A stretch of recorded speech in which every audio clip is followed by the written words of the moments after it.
அவங்களுக்கு தங்க நகை போட்டா ஒத்துக்காதுன்னு எனக்கு தெரியும். ஆனா இன்னைக்கு அதை பத்தி பேசுறாங்கன்னா அதுக்கு காரணமே நீதான். எங்க அம்மாவுடைய நகை எனக்கு தான் சொந்தம். அதனாலதான் எங்க அம்மா கிட்ட நகையை கேட்டேன் நானு.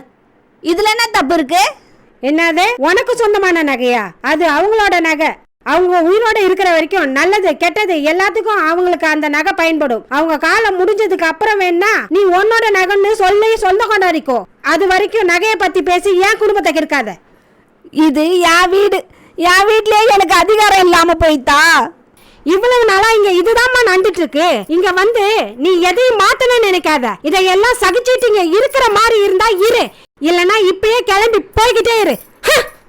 வேற போக்கு இடம் இல்லைன்றதுனாலதான் அம்மா வீட்டுக்கு வந்துக்கிறேன். இங்க ஏன் இப்படி சொன்னா நான் என்ன பண்றது? நான் என் நிலைமை இப்படி ஆயிடுச்சு, என்ன பண்றது?